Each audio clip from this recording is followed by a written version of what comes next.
आप सभी का फिर से एक बार स्वागत है इस लेक्चर में। तो जैसा कि हम जानते हैं कि हम कवर कर रहे हैं की नेशनल इंस्टीट्यूशंस को, और प्रीवियस लेक्चर में हमने कवर कर लिया था एनएफआरए को। ऑलराइट, तो बेसिकली इस लेक्चर में हम शुरुआत करेंगे एक और इम्पॉर्टेंट की नेशनल इंस्टीट्यूशन की। लेकिन उससे पहले मैं आपको फिर से एक बार याद दिला देता हूं कि प्लीज आप सभी फैक्ट्स एंड फिगर्स को पहले रिवाइज कर लीजिएगा जो हम एक लेक्चर में डिस्कस करते हैं, और उसके बाद ही दूसरे लेक्चर पे आइएगा।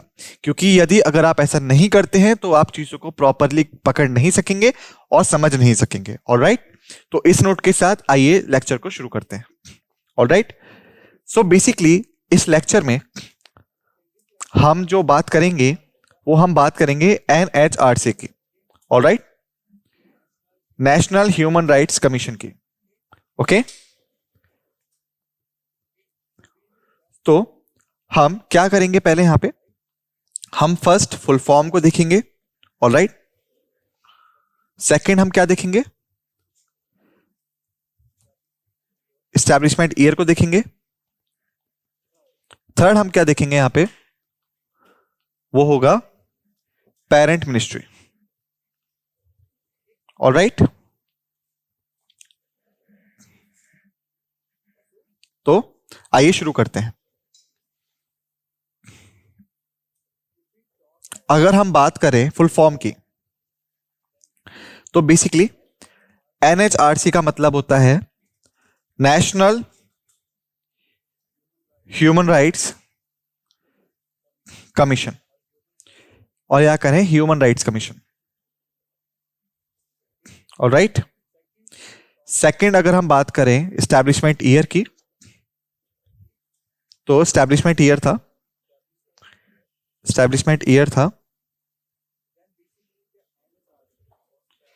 तो एनएचआरसी जो था स्टैब्लिश हुआ था in the year of 1993। Alright, और अगर हम बात करें पेरेंट मिनिस्ट्री की,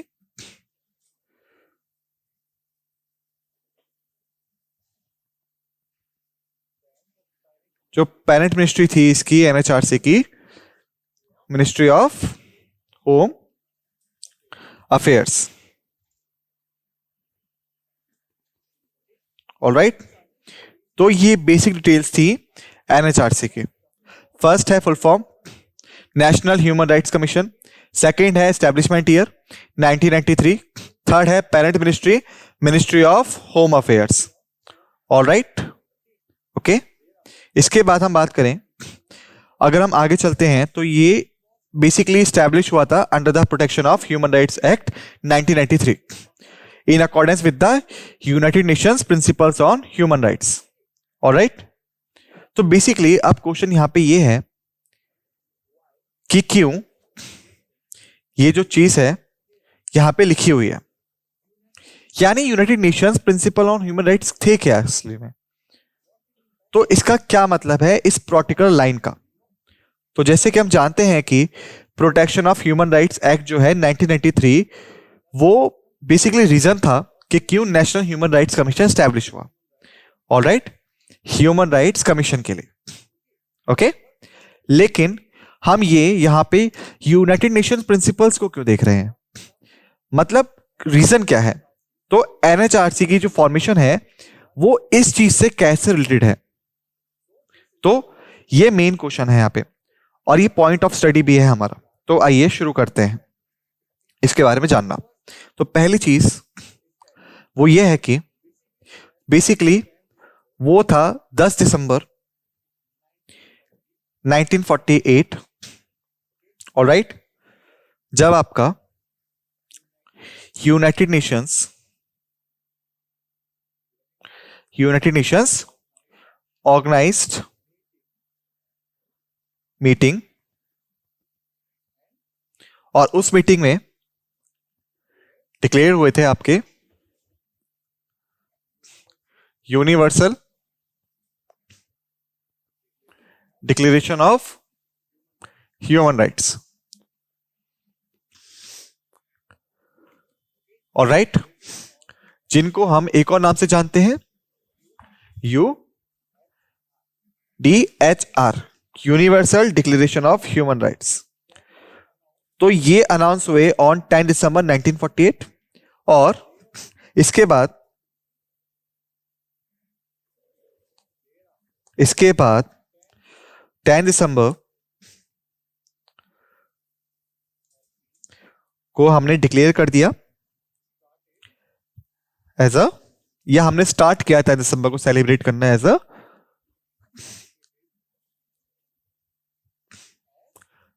एज ह्यूमन राइट्स डे।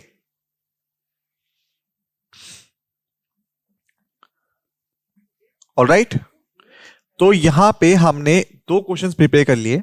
पहला ये है कि यूडीएचआर का मतलब क्या हुआ, universal declaration of human rights. ये अनाउंस्ड हुए थे 10 दिसंबर 1948 को। सेकंड क्वेश्चन ये है कि हमने ये जान लिया कि ह्यूमन राइट्स डे जो है वो सेलिब्रेट होता है 10 दिसंबर को, 10 दिसंबर को। ऑलराइट, तो ये थी बिगिनिंग, ये थी आपकी बिगिनिंग या कंप्लीट बिगिनिंग। ऑलराइट, तो इन डेट्स को याद रखिएगा, इन डिटेल्स को याद रखिएगा। ये मीटिंग कहां पे हुई थी बेसिकली, ये हुई थी आपकी पेरिस में। ऑलराइट, तो 10 दिसंबर 1948 को यूनाइटेड नेशंस ने एक मीटिंग रखी पेरिस में और डिक्लेयर कर दिया universal declaration of human rights को, यूडीएचआर नाम से भी आप जानते हैं इसे। 10 दिसंबर 1948 को ये हुआ था और इसे हम ह्यूमन राइट्स डे के नाम से भी जानते हैं। ये थी बिगिनिंग आपकी। इसके बाद सेकेंड ईयर था हमारा, ईयर ऑफ 1993, 1991 सॉरी। तो universal declaration of human rights के बाद, यूडीएचआर के बाद बेसिकली डिमांड जो थी वो बढ़ने लगी।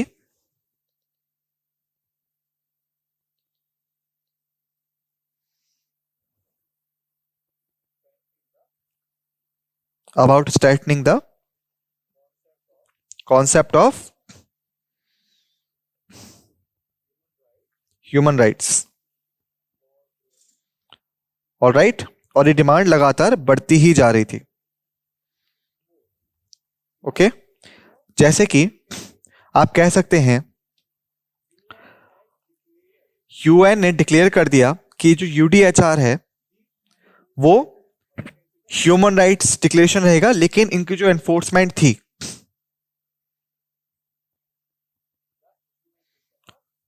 जो इंप्लीमेंटेशन थी इनकी एचआर की, वो बेसिकली प्रॉपर मैनर में रिक्वायर्ड थी। ओके, या फिर आप कहेंगे प्रॉपरली रिक्वायर्ड थी इस सिचुएशन को काउंटर करने के लिए। तो इस सिचुएशन को काउंटर करने के लिए फिर से यूनाइटेड नेशन ने एक और मीटिंग रखी, और ये मीटिंग कब थी आपकी 1991 में, और यहां अनाउंस हुए आपके ह्यूमन राइट्स प्रिंसिपल। ऑलराइट, क्या हुए ह्यूमन राइट्स प्रिंसिपल। ये प्रिंसिपल्स क्या थे आपके, इनको हम जानते हैं पेरिस प्रिंसिपल्स के नाम से भी, क्योंकि ये जो मीटिंग थी, अगेन ये जो मीटिंग थी ये हो रही थी आपकी पेरिस में। ओके, सो 10 दिसंबर 1948 को यूडीएचआर डिक्लेयर हुआ, ऑलराइट, यूएन के द्वारा। लेकिन जो उनकी इंप्लीमेंटेशन थी सही तरीके से वो रिक्वायर्ड थी, और जो डिमांड थी इसके लिए वो लगातार बढ़ती जा रही थी। ऑलराइट, और ये था ईयर 1991 का, जब यूनाइटेड नेशन ने फिर से एक मीटिंग रखी पेरिस में और डिक्लेयर कर दिया ह्यूमन राइट्स प्रिंसिपल को, जिन्हें हम पेरिस प्रिंसिपल्स के नाम से भी जानते हैं। इस चीज को देखते हुए, तो इस चीज को देखते हुए और कंप्लाई करने के साथ साथ, या फिर कहें पेरिस प्रिंसिपल के साथ कंप्लाई करने की वजह से, इंडिया ने एक लॉ पास किया जिसे हम कहते हैं protection of human rights act 1993। और ये आपको लेके गया दो चीजों की फॉर्मेशन के लिए। पहली थी national human rights commission,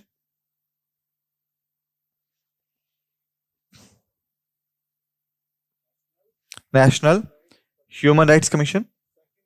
second था आपका states human right commission.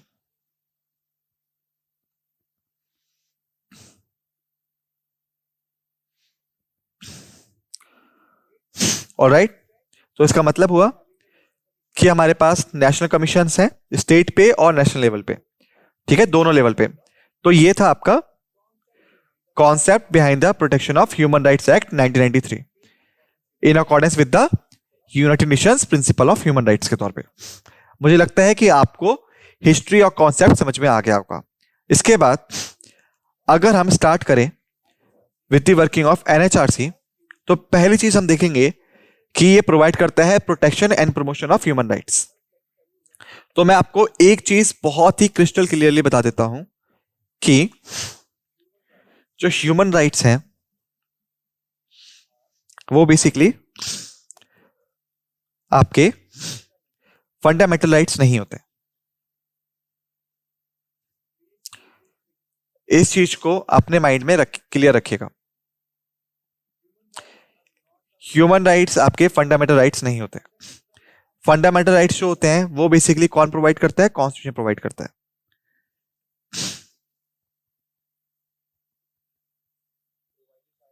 Provided by the constitution. Okay, जबकि आपके जो ह्यूमन राइट्स हैं वो प्रोवाइड कौन करता है? उसको कौन प्रोवाइड करता है? प्रोवाइडेड बाय यूएन प्रिंसिपल्स, और आप कह सकते हैं पेरिस प्रिंसिपल्स। ऑलराइट, तो जो एनएचआरसी का प्राइमरी फंक्शन है वो है protect and promote human rights across India. ये एक्ट करता है एज अ वॉच डॉग, ये एंश्योर करने के लिए कि ह्यूमन राइट्स अपहेल्ड है और उनकी वायलेशंस को एड्रेस किया जा सके।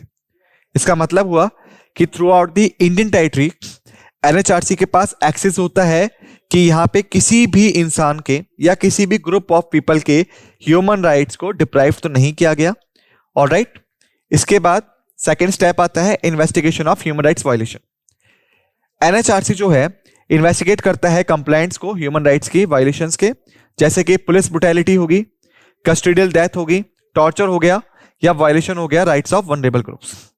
तो अगर आप न्यूज को देखते हैं कंटिन्यूस बेसिस पे तो आपने सुना होगा कि ह्यूमन राइट एक्टिविस्ट जो हैं, ह्यूमन राइट एक्टिविस्ट जो हैं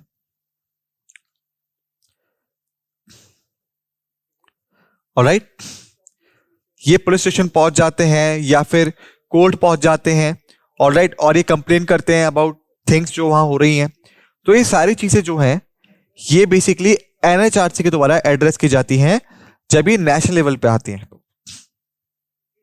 ऑलराइट, और इनको एड्रेस करता है एसएचआरसी या स्टेट ह्यूमन राइट्स कमीशन जब बात होती है स्टेट लेवल की।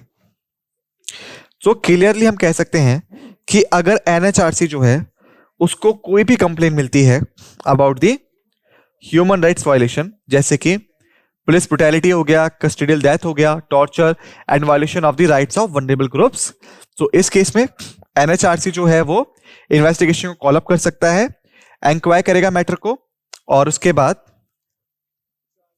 चार्जशीट बनाएगा, और आप कह सकते हैं प्रॉपर डॉक्यूमेंटेशन रखेगा फॉर फर्दर प्रोसीडिंग्स। ऑलराइट, तो ये होता है काम एनएचआरसी का। ऑलराइट, इसके बाद ये होती है ऑटोनोमस और इंडिपेंडेंट बॉडी।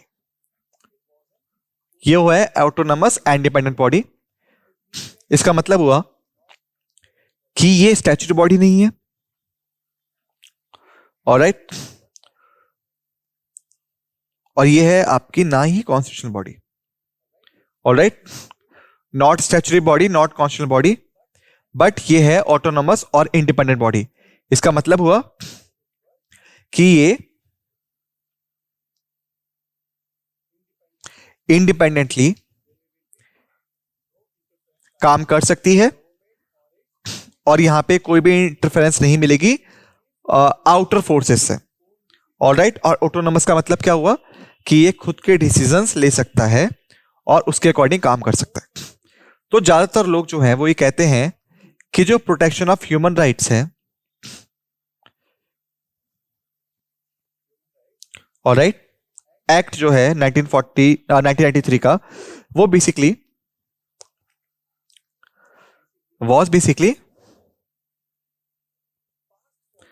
पास्ट हुआ था एनएचआरसी के लिए। अगर ऐसा है तो एनएचआरसी स्टैट्यूटरी बॉडी क्यों नहीं है?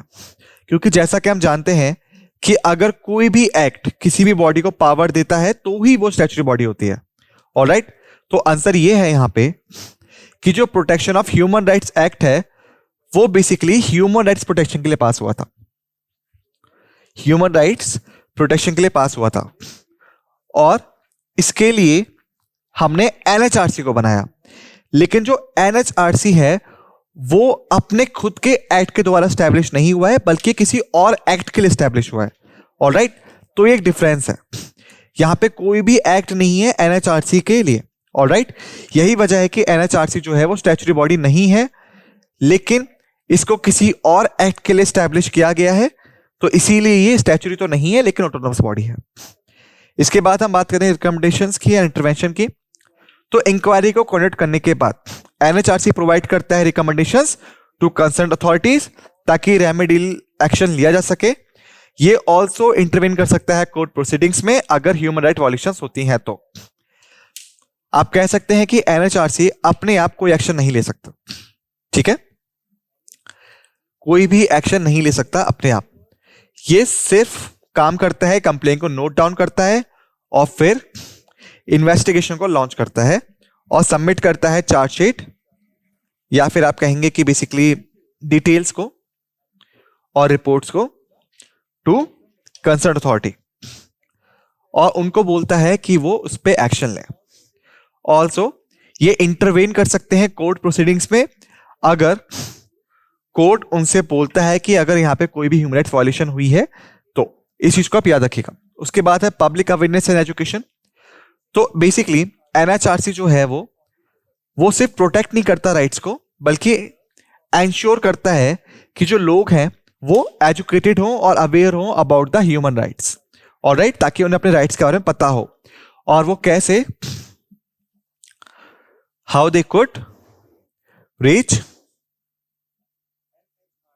एनएचआरसी या फिर कहें एसएचआरसी को अगर उनको जरूरत होती है तो। ऑलराइट, तो इस टाइप की अवेयरनेस और एजुकेशन भी एनएचआरसी कंटिन्यूस बेसिस पे प्रोवाइड करता है। ओके, उसके बाद है मॉनिटरिंग प्रिजन कंडीशंस।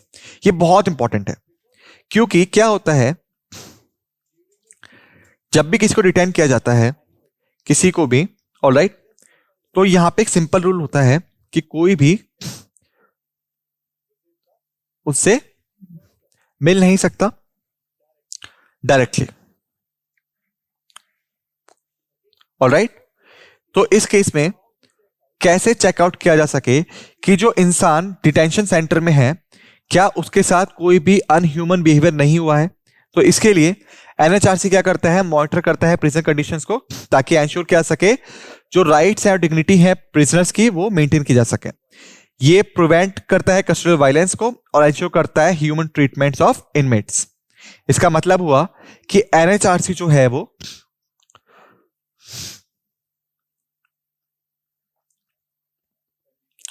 देखता है कंडीशंस प्रिजन की और प्रिजनर्स की, जैसे कि उनको टॉर्चर नहीं किया जा सके ज्यादा, ऑलराइट, और उनको ह्यूमनली ट्रीट किया जा सके। तो ये होती है एनएचआरसी की पावर। ऑलराइट, वो मॉनिटर करते हैं प्रिजन कंडीशंस को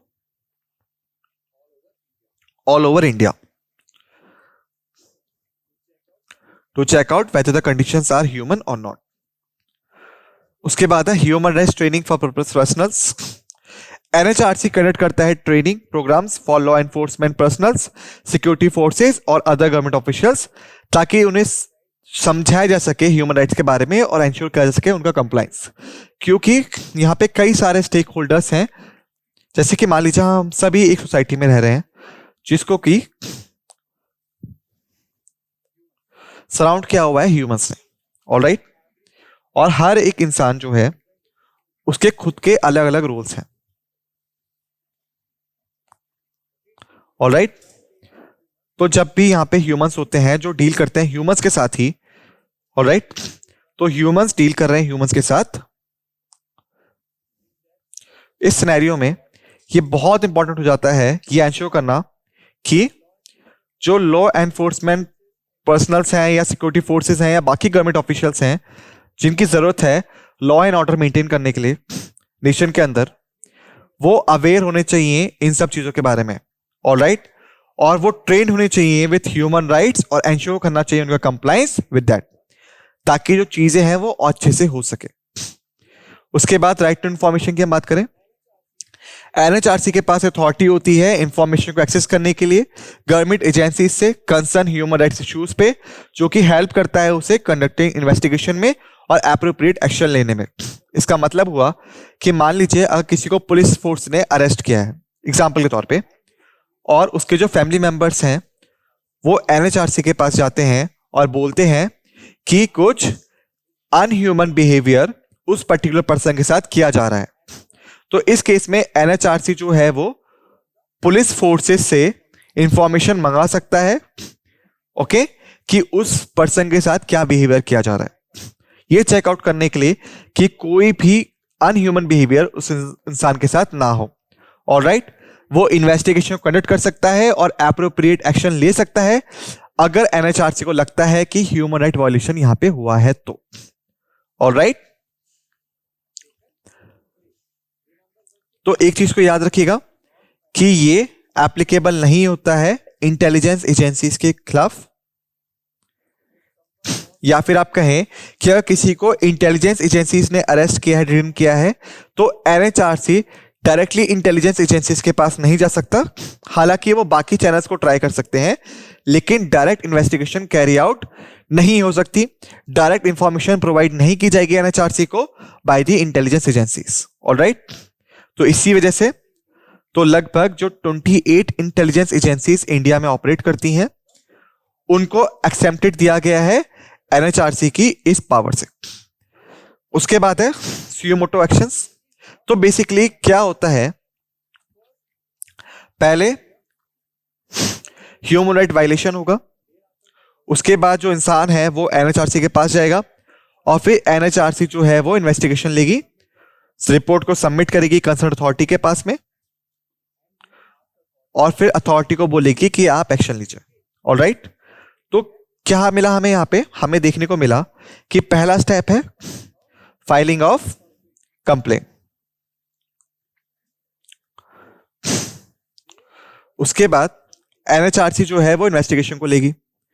लेकिन क्या होगा कि अगर विदाउट रिसीविंग कंप्लेन एनएचआरसी जो है वो स्टार्ट कर दे इन्वेस्टिगेशन को,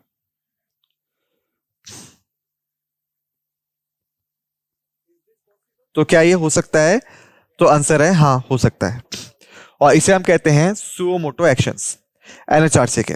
इसका मतलब हुआ कि कंप्लेंट्स के बिना भी एनएचआरसी जो है वो डायरेक्टली सुओमोटो एक्शंस ले सकती है, अपने आप ही इन्वेस्टिगेशन को स्टार्ट कर सकती है, जो बेस्ड होगी मीडिया रिपोर्ट्स या कोई भी एक इंटेल पे जो कि एनएचआरसी को मिली थी, ऑलराइट। जैसे कि आप कह सकते हैं कि एनएचआरसी जो है वो कई सारी सोर्सेज से इंफॉर्मेशन गैदर करता है कि कहीं पे कुछ गलत हो रहा है, ऑलराइट। तो फर्क नहीं पड़ता कि एनएचआरसी को वहां से कोई कंप्लेन मिले या ना मिले, एनएचआरसी अपने आप सुमोटो एक्शंस का इस्तेमाल करके इन्वेस्टिगेशन को कैरी ऑन कर सकता है, ऑलराइट। तो यहाँ पे कंप्लेन फाइल अप की जरूरत नहीं होती है और ये होता है आपका सू मोटो एक्शन एनएचआरसी का। उसके बाद है स्पेशल रैपोर्टर्स। एनएचआरसी अपॉइंट करता है स्पेशल रैपोर्टर्स को जो फोकस करते हैं स्पेसिफिक ह्यूमन राइट्स इश्यूज पे और रिपोर्ट करते हैं देयर फाइंडिंग्स को एंड रिकमेंडेशंस को। इसका मतलब हुआ कि ये वर्क करते हैं as a agent to NHRC, जो हेल्प करता है एनएचआरसी को प्रोफेशनली। ऑलराइट, तो याद रखिएगा इस पॉइंट को भी। ऑलराइट, अब एनएचआरसी प्ले करता है crucial role in safeguarding human rights in India, ensure करता है justice for victims of human right violation by conducting the investigation, preparing the reports, inform the concern authority, asking for the actions. तो NHRC जो है उसके काफी crucial roles हैं और vital roles हैं। ये इंपॉर्टेंट है to have a clear understanding of NHRC functions, powers and mechanisms for protecting and promoting human rights. So question जो है related to human rights and constitutional bodies are frequently asked in various competitive exams in India. Alright, ये totally true है। क्यों? क्योंकि जैसा मैंने आपको बताया था कि आप ह्यूमन हैं, मैं भी ह्यूमन हूं, तो जब भी ह्यूमंस एक दूसरे डील करते हैं सोसाइटी में डिफरेंट रोल्स के साथ में, तो ये बहुत इंपॉर्टेंट हो जाता है कि हर एक ह्यूमन अवेयर हो अबाउट ह्यूमन राइट्स। जैसे कि मान लेते हैं कि अगर आप बात करें फंक्शन की, तो फर्स्ट रिसीव्ड होती है कंप्लेन, सेकंड क्या होता है, लॉन्च होती है आपकी इन्वेस्टिगेशन। ऑलराइट, थर्ड होता है आपका प्रिपेयर होता है रिपोर्ट। ऑलराइट, फोर्थ है आपका इन्फॉर्म किया जाता है कंसर्न अथॉरिटी को।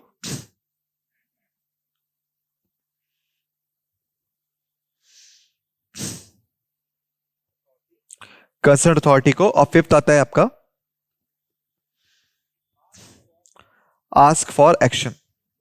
ऑलराइट, तो ये होते हैं आपके फंक्शंस एनएचआरसी के। उसके बाद हम बात करें कंपोजिशन ऑफ एनएचआरसी की। ओके, तो बेसिकली एनएचआरसी जो है उसके पास चेयरपर्सन होता है, ये होता है हेड ऑफ द एनएचआरसी और इसे अपॉइंट करते हैं by the president of India. Chairperson जो है वो should be retired chief justice of India होना चाहिए या फिर जज होना चाहिए सुप्रीम कोर्ट का। ओके, जो पर्सन जो अपॉइंट होता है एज अ चेयरपर्सन, या तो वो चीफ जस्टिस ऑफ इंडिया होगा, रिटायर्ड होगा, या फिर जज ऑफ सुप्रीम कोर्ट होगा, रिटायर्ड होगा। उसके बाद बात करें हम मेंबर्स की, तो एनएचआरसी के पास लगभग 10 मेंबर्स हो सकते हैं, इंक्लूडिंग अ मेंबर जिनको या फिर जो जज रह चुके हैं सुप्रीम कोर्ट के। ऑलराइट, और जो पर्सन चीफ जस्टिस रह चुका है हाई कोर्ट का वो मेंबर होगा, या फिर 2 मेंबर्स अपॉइंट होते हैं जिनके पास नॉलेज होती है या प्रैक्टिकल एक्सपीरियंस होता है matters related to the human rights में। यानी पहला वो मेंबर प्रेफर होगा जो जज होगा सुप्रीम कोर्ट का, second chief justice of high courts prefer होते हैं, और बाकी 2 पर्सन वो होते हैं जिनके पास प्रैक्टिकल एक्सपीरियंस होता है या नॉलेज होता है in matters related to the human rights में। इन 3 मेंबर्स के बाद out of these 3 members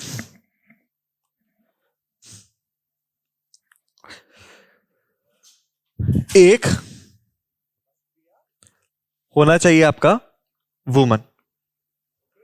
alright, तो इस चीज को भी याद रखिएगा। सो स्टूडेंट्स, इस लेक्चर में हमने एनएचआरसी को कंप्लीट कर लिया है। ऑलराइट, हमने कई सारे फैक्ट्स एंड फिगर्स को डिस्कस किया। इन सभी फैक्ट्स एंड फिगर्स को आप रिवाइज कीजिएगा ताकि हमें इसकी बेटर अंडरस्टैंडिंग हो सके।